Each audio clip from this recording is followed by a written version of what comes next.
एक बड़े शहर में जॉन अपनी पत्नी आना और बेटा जोसेफ के साथ रहता था।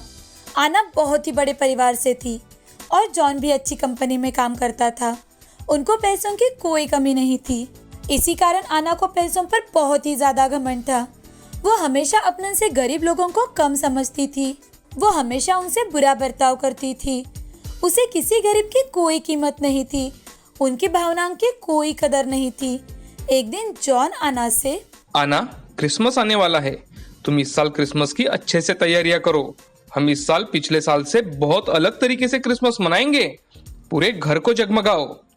यस जॉन, मैंने तो कब की शुरुआत कर दी है शॉपिंग की। जॉन, मैं कह रही थी क्यों ना तुम भी हमारे साथ आज शॉपिंग चलो। नहीं आना, मुझे ऑफिस में बहुत काम है। मैं नहीं आ पाऊंगा। छुट्टियों से पहले मुझे सारे काम भी तो खत्म करने हैं। थोड़ी देर आना से बातें कर जॉन ऑफिस चला जाता है। अब आना आलिया को आवाज लगाती है और उससे, आलिया, क्रिसमस आ रही है तो पूरे घर को चमका दो, बिल्कुल नया जैसा, समझी? जी मैडम। तभी आना की नजर डेविड पर जाती है, जो आलिया का एकलौता बेटा है। आना को डेविड बिल्कुल अच्छा नहीं लगता था, क्योंकि जब भी डेविड घर आता था तो जोसेफ उसके साथ खेला करता था। उसे देख आना, आलिया, तुम्हें कितनी बार कहा है कि डेविड को हमारे घर मत लाया करो। तुम्हें समझ नहीं आता? इसे बाहर खेलने के लिए कहो। अब आलिया अपने बेटे को घर के बाहर लेकर जाती है और गार्डन में एक पेड़ के छांव के नीचे उसे बैठने के लिए कहती है। वहीं पर पढ़ाई पूरी कर पूरा दिन बिताने के लिए कहती है। तो डेविड अपनी माँ से, माँ, क्रिसमस आ रहा है तो हम भी क्रिसमस मनाएंगे। हम भी नए कपड़े खरीदेंगे माँ। हाँ बेटा, हम जरूर खरीदेंगे, लेकिन मुझे मेरे काम तो करने दो, नहीं तो आना मैडम फिर से डांटेंगी। तुम यही रहना, घर के अंदर बिल्कुल मत आना। अब डेविड वहीं पर पेड़ के नीचे बैठकर अपनी सारी पढ़ाई पूरी कर लेता है और वहीं पर खेलने लगता है। उसे खिड़की से जोसेफ देख लेता है। अब जोसेफ डेविड के साथ खेलने के लिए नीचे आ जाता है और उससे, अरे डेविड, आज ऊपर कमरे में क्यों नहीं आए तुम? नहीं जोसेफ, माँ ने आज यही खेलने के लिए कहा है। अच्छा चलो, कोई बात नहीं, हम यही खेलते हैं। अब जोसेफ और डेविड वही गार्डन में एक पेड़ के नीचे खेलने लगते हैं। तभी आना जोसेफ को आवाज लगाते लगाते बाहर आ जाती है। जोसेफ, जोसेफ, कहाँ हो बेटा? जैसे ही वो बाहर आकर देखती है कि डेविड और जोसेफ दोनों एक दूसरे के साथ खेल रहे हैं, उसे बहुत ज्यादा गुस्सा आ जाता है। वो जोसेफ से, जोसेफ, तुम्हें कितनी बार कहा है कि इन गरीब लोगों के मुंह नहीं लगते, इनके साथ नहीं खेलते। ये तुम्हारा कब इस्तेमाल करेंगे तुम्हें पता भी नहीं चलेगा। चलो घर के अंदर, चलो पहले नहा धोकर तैयार हो जाओ, हमें बहुत सारी शॉपिंग करनी है। अरे माँ, मुझे थोड़ी देर खेलने दो ना प्लीज। हर रोज तो स्कूल के कारण मैं खेल ही नहीं सकता। जोसेफ की बात सुनकर आना का गुस्सा और ज्यादा बढ़ जाता है। वो गुस्से से आग बबूला हो उठती है और जोसेफ से, जोसेफ, अभी के अभी घर में चलो, वरना याद रखना। और तुम डेविड, तुम्हें कितनी बार कहा है कि मेरे बेटे के साथ मत खेला करो, अपनी औकात में रहना सीखो, समझे? बाहर का शोर सुनकर आलिया वहां आ जाती है और अपने बेटे को रोते देख, क्या हुआ मैडम? डेविड से कोई गलती हो गई है क्या? तुम्हें कितनी बार कहा है मैंने कि इसे अपनी औकात सिखाओ। अगर आज के बाद ये यहाँ दिखाई दिया तो तुम्हारी छुट्टी तो पक्की हो जाएगी, समझी? ऐसा कहकर आना जोसेफ को लेकर घर के अंदर चली जाती है। तभी डेविड रोते रोते अपनी माँ से, माँ, मैंने कुछ नहीं किया माँ। जोसेफ ही मेरे साथ खेलने यहाँ आ गया था।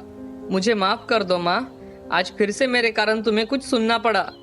अब आलिया अपने बेटे को समझा बुझाकर वहीं पर खेलने के लिए कहकर घर के अंदर चली आती है। जोसेफ और आना भी अपने अपने कमरे में जाकर तैयार होने लगते हैं। तभी आना जोसेफ के कमरे में आकर, जोसेफ, सॉरी बेटा, मैंने आज तुम्हें डांटा, लेकिन क्या करूं बेटा, तुम्हें कैसे समझाऊं कि ये गरीब लोग अच्छे नहीं होते। क्यों अच्छे नहीं होते माँ? अब आना जोसेफ को ऊंची आवाज में, देखो जोसेफ, मैं तुम्हें फिर से बता रही हूँ कि आज के बाद तुम डेविड के साथ कभी नहीं खेलोगे। और क्यों? तो मुझे ये बात बिल्कुल पसंद नहीं है, इसलिए बाकी मुझे कुछ नहीं सुनना। अब वो दोनों शॉपिंग करने के लिए निकल जाते हैं। बाजार जाकर आना अपने लिए खूब सारी शॉपिंग करती है। घर सजाने की चीजें, खाने की नई नई चीजें खरीदती है।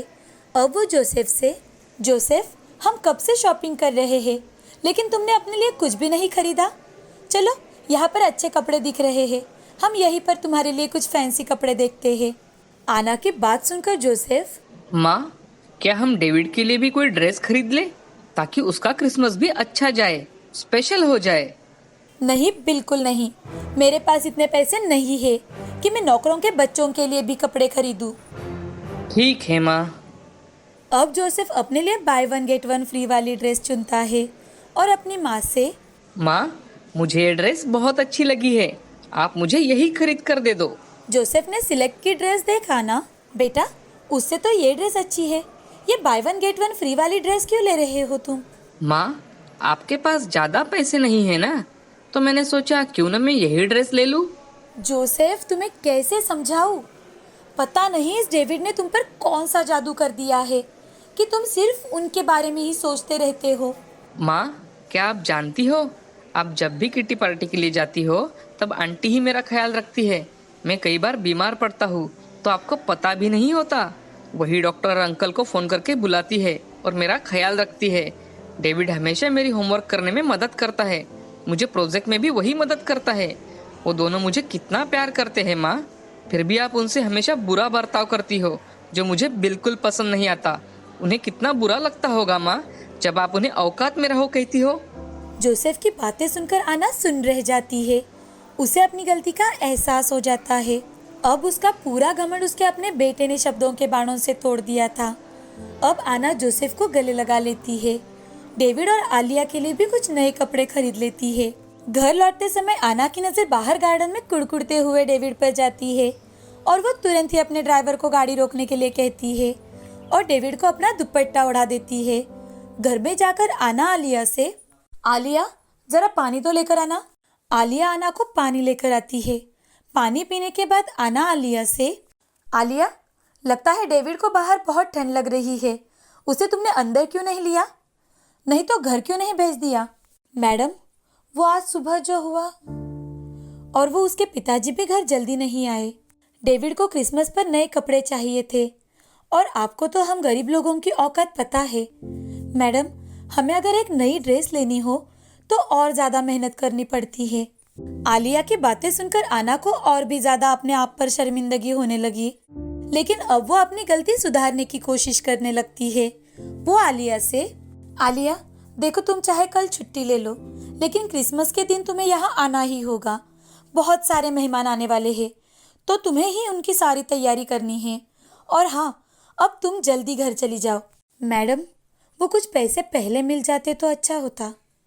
और वो मैडम, क्रिसमस के दिन हमने सोचा था कि हम डेविड को लेकर, नहीं, बिल्कुल नहीं, उस दिन तो मैं तुम्हें छुट्टी बिल्कुल नहीं दे सकती, तुम्हें यहाँ आना ही होगा। और मैं तो कहूँगी कि तुम तीनों भी उस दिन काम पर आओ, मैं तुम तीनों को उस दिन काम करने के एक्स्ट्रा पैसे दूंगी। अब जाओ।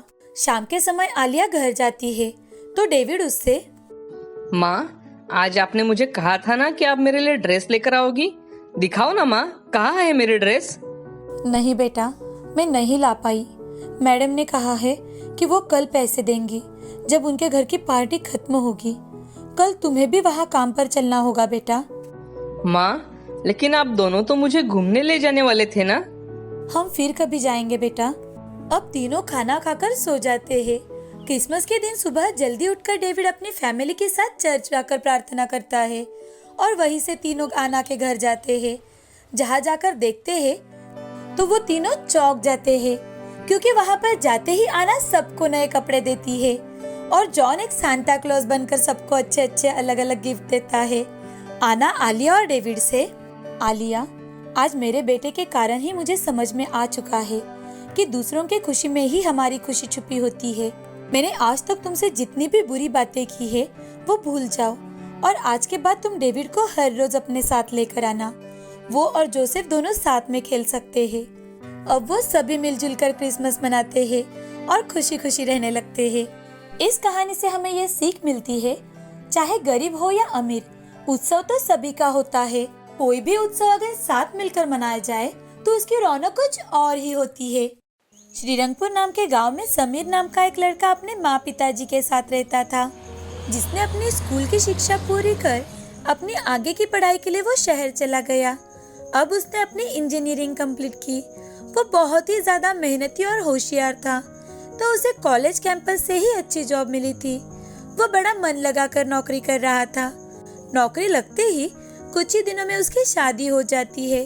अब वो अपने माँ पिताजी को अपने पास बुलाता था, लेकिन वो नहीं जाते थे। एक बार समीर अपने पिता से, पिताजी, मेरे बार बार बुलाने पर भी आप शहर क्यों नहीं आते? अब तो आपके आराम करने के दिन हैं। आखिर बात क्या है पिताजी? बेटे, हमारा जन्म तो इसी मिट्टी में हुआ है। तुम तो जानते हो, हम अगर 2 दिन खेत में नहीं गए तो बीमार पड़ जाएंगे।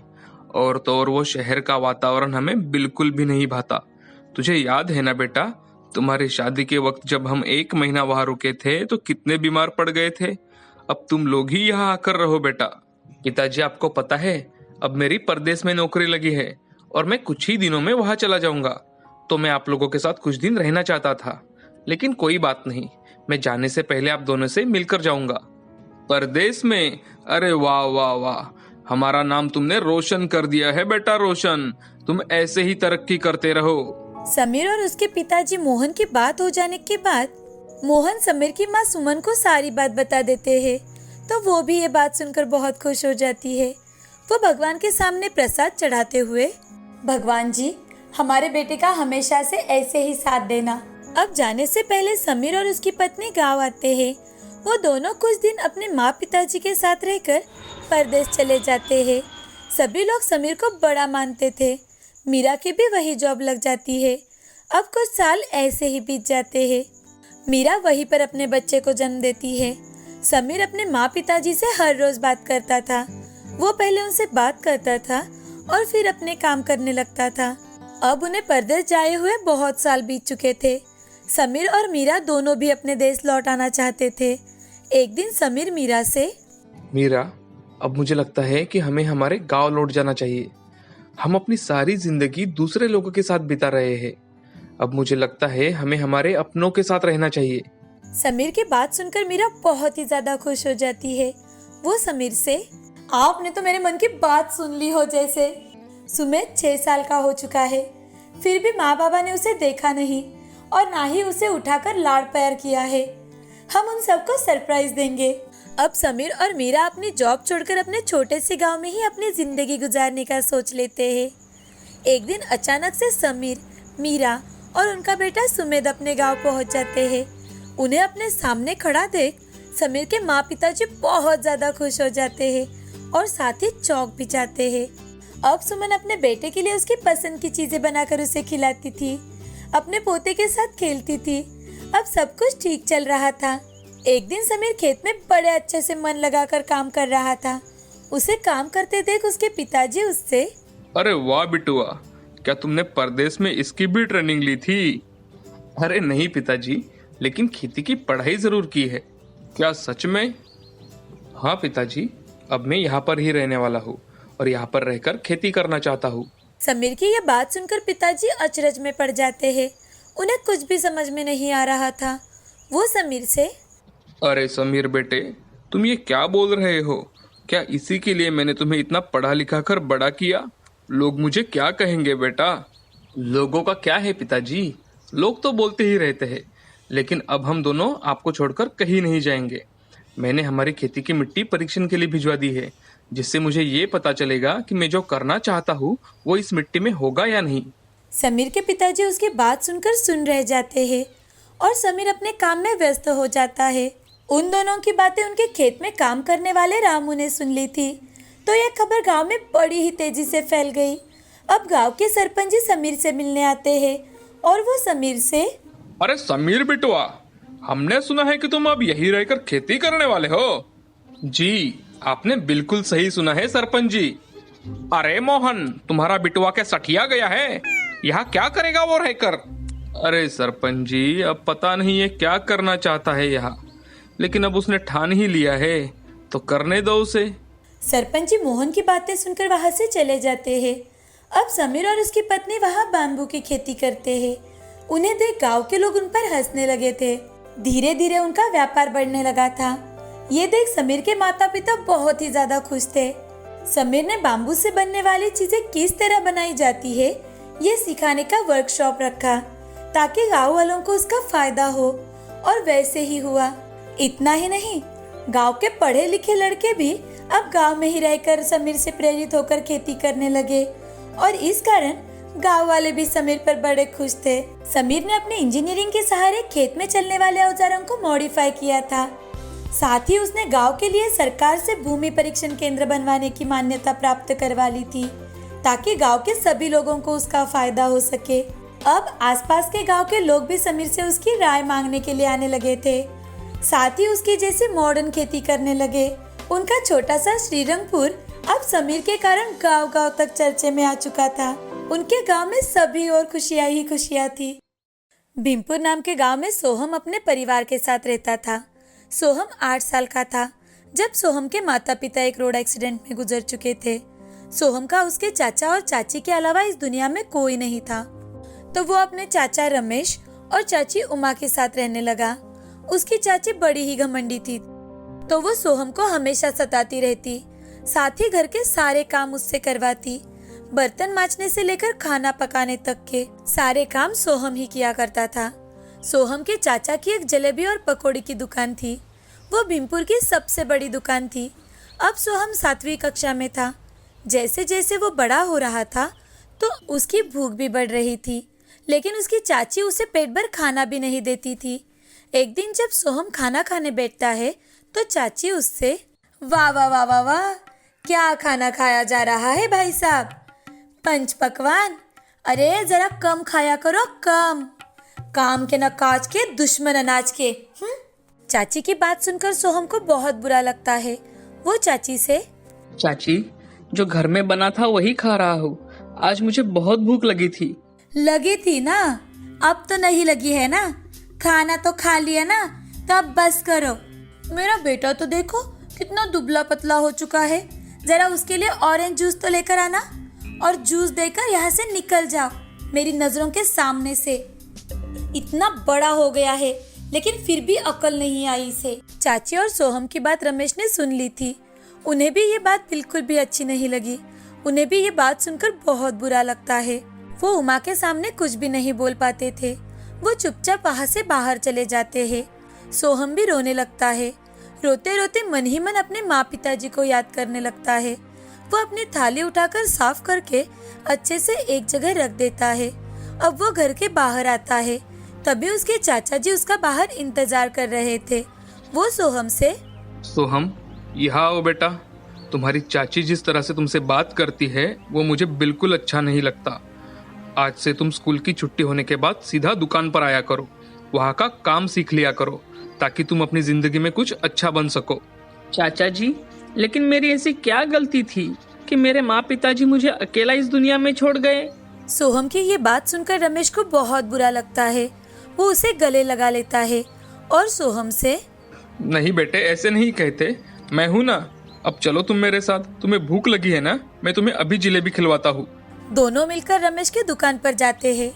रमेश सोहम को पेट भर कर जलेबी और पकोड़े खिलवाता है। सोहम हर रोज थोड़े समय के लिए अपने चाचा के दुकान पर जाने लगा और वहाँ जाकर पकोड़े और जलेबी बनाना सीखने लगा।